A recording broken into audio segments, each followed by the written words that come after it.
If this video's blurry, it's because I don't know how to work my camera. This is kind of a weird setup. Welcome to my kitchen. We have no bananas. I have a fruit allergy. You know, sometimes you just need to go on a rant about High School Musical too. You gotta fully understand that's something, you're valid. So the thing about musicals that typically happens is they put their best song into a deleted scene. This happened in Rent too, because Goodbye Love, excuse me, Goodbye Love, and Halloween, of course. Those are both top notch, but then no, the main focus of the movie is My Eyes, the ones that took me by surprise. Good job, Roger. You spent a year writing that song. You wrote a better song complaining about how you couldn't write that song. Just use that. This is not supposed to be a video about Rent. My bad. I have a lot of emotions. High School Musical 2. First of all, best High School Musical movie. Can I pick you up? No? Okay, cool, thanks. I love my dog. But yes, the greatest song in the movie, Huma Huma Nuku Nuku Apua, was put in a deleted scene. Why? I don't know, because I guess it didn't seem necessary. But this is the most disrespectful thing in the world, because typically deleted scenes are scenes that if you take them out of the movie, it doesn't really change the movie, because they don't really do anything. But no!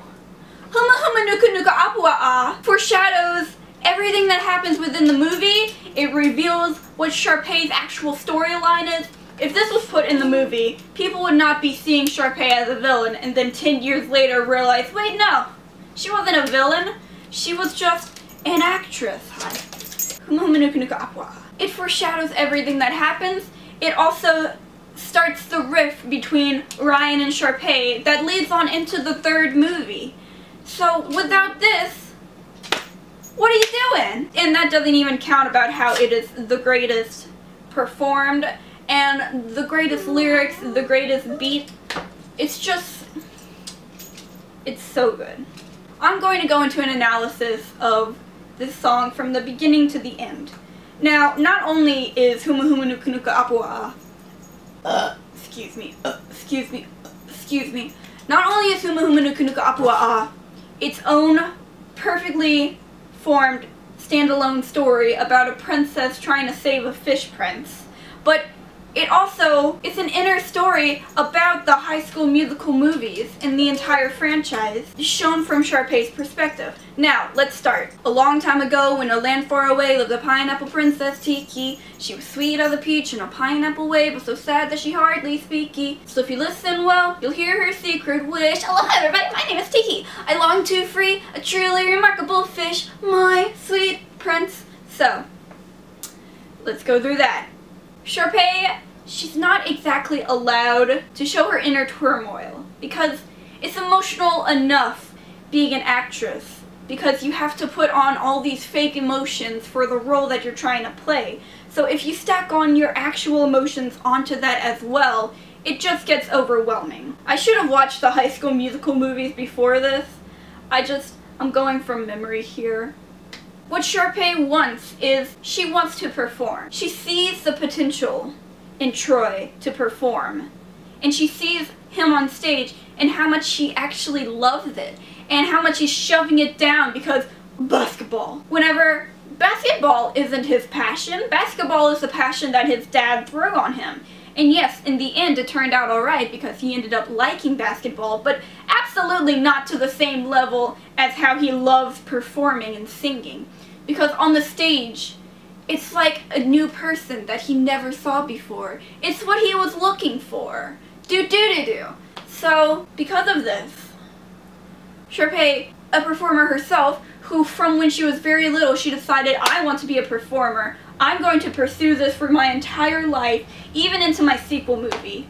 Troy doesn't get a sequel movie because he partly picks basketball. He doesn't let himself fully encompass into his actual passion. But Sharpay, she sees this, and she wants him to express his love for singing. She wants him to accept that this is the person he is, and not just basketball. which he hints at a bit in the first movie by saying, I'm not just a basketball guy.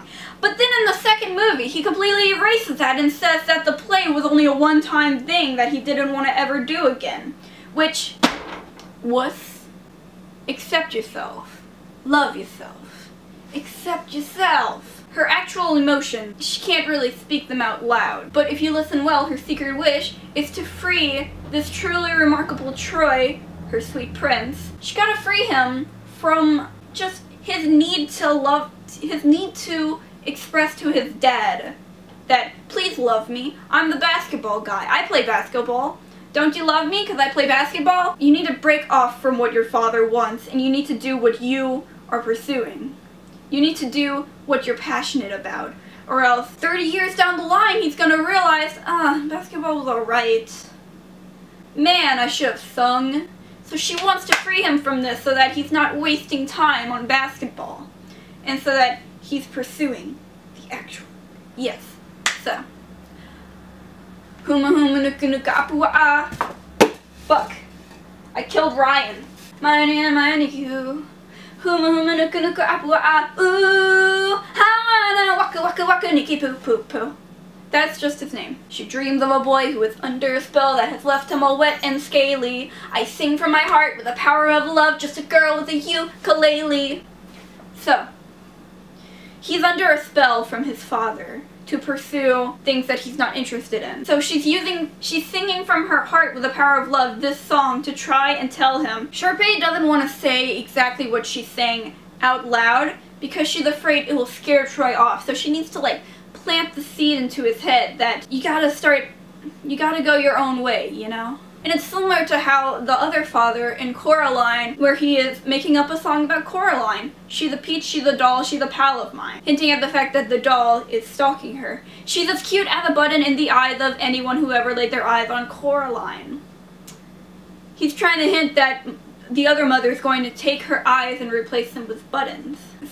She comes here when it's pouring. Mom and I will never ever make it boring, our eyes will be on Coraline.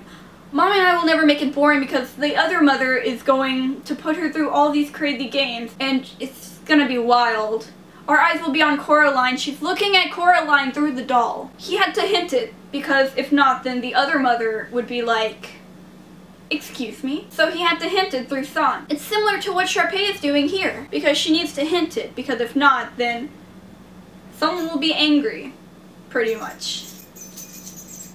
I want to watch Coraline again. Jake, that's so unprofessional! I love you! Come to her, come to me, my sweet one, and be still.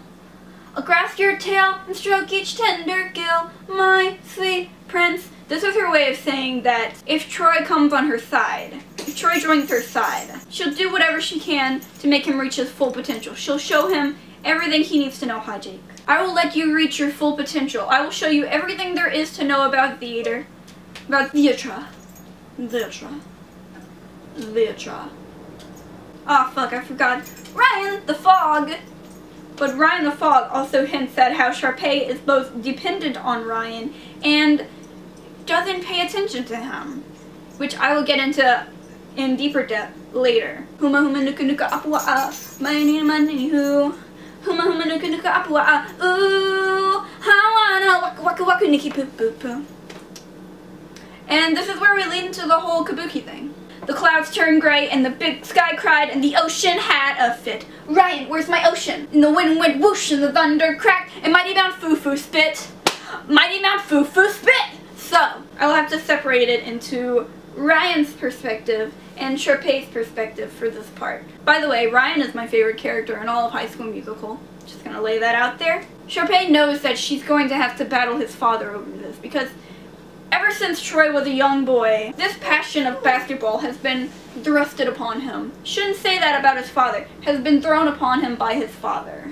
Because it was his father's passion. Because his father was also a basketball player. And he was very good at it. And that was his passion. So he assumes that if I make my son do this, my son will feel the same way that I do. But that's not what Troy is. Troy is someone who wants to have his father appreciate him. So he does what his father says. He joins the basketball squad. He becomes the quarterback. I don't know what it's called.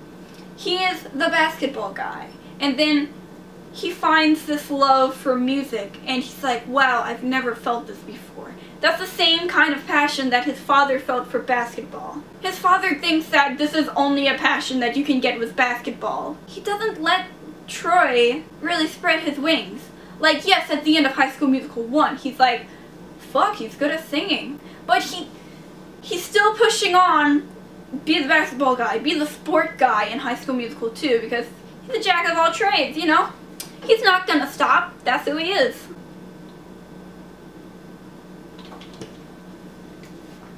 It's the only way I'm legally allowed to drink water. So Sharpay knows she's going to need to battle him over this. She's going to need to beat it into this man's head that this is Troy's version of basketball. Not actual basketball, but performing. This is his passion. Nah, I don't want to get into toxic masculinity because then I'll get a lot of people like, SJW! And now we get to Ryan's side of it. Ryan, where's my ocean? Sharpay is depending on Ryan to do all of this for her. He sets this up. They're equal in workload, or sometimes imbalanced in workload. Ryan does more in the actual work and construction of this, yet Sharpay only sees him as a sidekick. And this goes throughout all 3 of the movies until I Want It All, where she actually has to tell him, please, come back. You're actually way more than I thought you were in the first place, which is a shitty thing to do. Because you guys are twins. You've known him your entire life. You should have seen his potential. Because he obviously saw yours by the fact that he helps you along with all of this. She's trying to get Troy onto her side. And Ryan is already on her side, so instead of focusing on what she has, she wants to spread out and she wants to bring someone else there because she sees that she sees all the potential that's in him. But she doesn't see the potential that's standing right next to her. It is good to help others, but it's also good to strengthen yourself. She's not giving him any praise, she's only giving him judgment for what he can't do, whenever he's already doing so much. Tiki-da-tiki, tiki, you wanna speaky with the mighty spirit foo-foo. Tiki, you wanna speaky, the words I will not mince. Please make the man my fresh fish prince. She's just kind of yelling this at Troy. Like, listen to me, listen. Love yourself, Troy. This is real fish talk, no lie.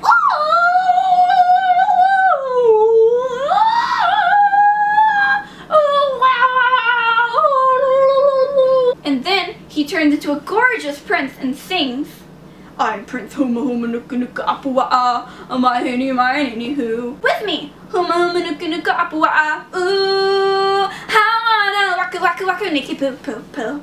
So this part, Sharpay literally thrusts the script into Troy's face, which is the most symbolism you can actually see, because she's trying to force him to see, listen, this is your passion. Please accept it. Sing along with me. But also at this moment, Ryan runs out and rips off his sick-ass poncho to reveal that he is dressed like Huma Huma Nuka Nuka Apua'a, and he's ready to play the part. But then he sees that, again, Sharpay is focusing more on Troy than himself. He's here, he's ready, he's prepared, he knows the lines, he has the choreography down, and he has the outfit, he's ready to perform, but you're focusing too much on Troy. It's dragging you down because you're over here in the corner performing over there whenever you could be over here finishing the song with me.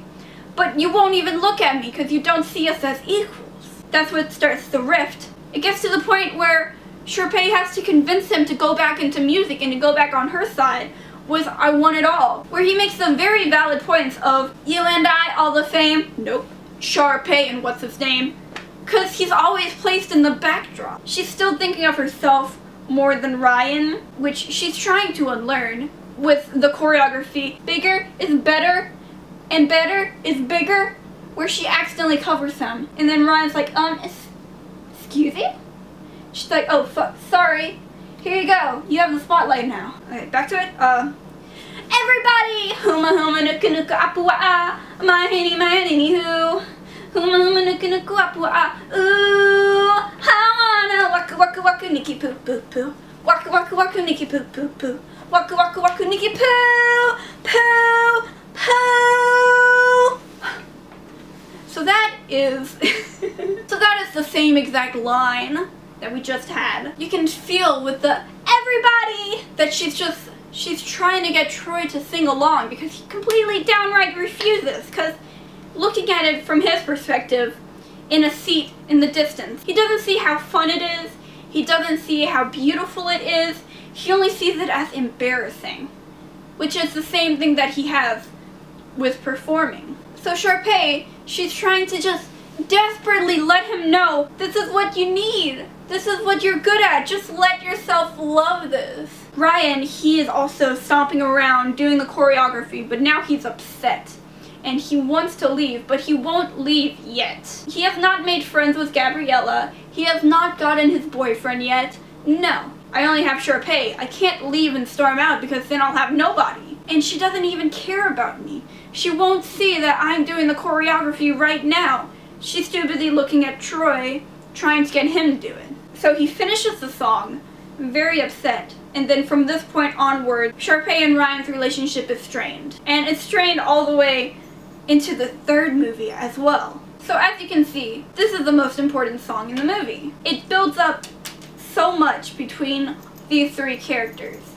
And yes, it has absolutely nothing to do with like Gabriella or Chad. Hi Jake. Sorry, I need to have solid eye contact with my dog for the next 2 minutes. I will pick you up. I love you so much. So without this scene, it seems like a lot of things just come out of nowhere. It's so good. It's so important. You can't just push it under... I know. You can't just push it under the rug like that. It's the most important song in the entire musical. So yes, I had to make this video right now. Right at this moment. I'm so tired. I hope you listen to Huma Huma Nuka Nuka Apua on repeat. So much to the point where you can easily pronounce Huma Huma Nuka Nuka Apua like I can. Huma Huma Nuka Nuka Apua is multi-layered. Like, that many layers. It's wild. It's so good. It's beautiful. I just don't see why anyone else can't see it. I know, man. It's wild. I gotta take him out to pee. Not take him out like with a gun. I almost set the fire on!